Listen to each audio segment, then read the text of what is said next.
Vilnius, la capitale de la Lituanie, a mis des années pour devenir une des destinations prisées de l'Europe de l'Est. Pour promouvoir son petit centre historique, classé par l'UNESCO, elle avait lancé des campagnes publicitaires mondiales comme celle-ci, aussi audacieuses qu'efficaces.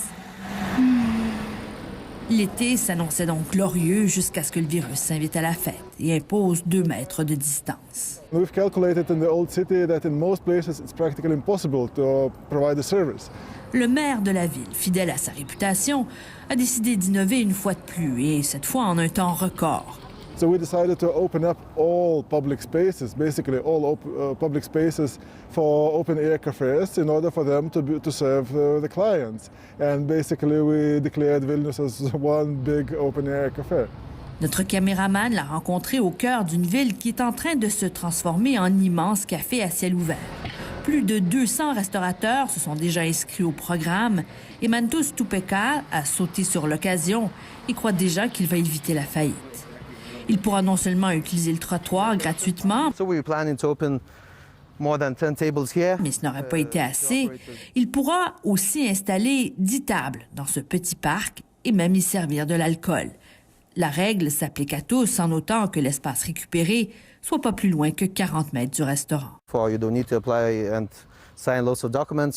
Le tout, surtout, sans les dédales administratifs habituels, dit-il. Et déjà, les clients abondent.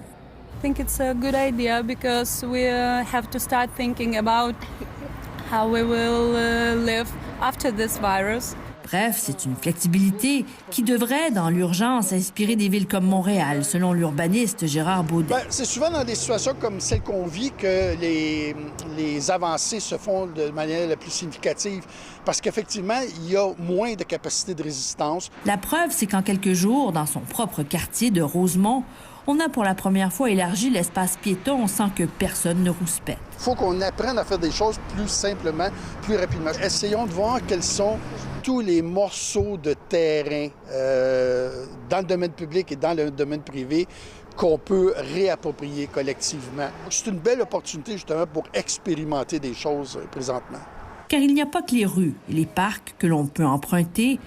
Voici à quoi ressemblait l'aéroport international de Vilnius dimanche après-midi.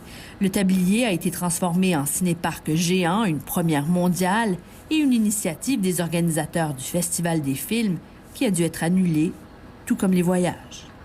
La ville a aussi distribué l'équivalent d'1 million de dollars en certificats cadeaux aux travailleurs de la santé pour qu'ils profitent aussi de cette petite renaissance culturelle et sociale. Of course, we all have to balance between the safety and the livability. L'art de se réinventer en temps de pandémie, c'est trouver l'équilibre entre la sécurité et la qualité de vie, dit le maire, mais sans jamais perdre de vue le danger qui nous guette. Ici Tamara Alterescu, Radio-Canada, Montréal.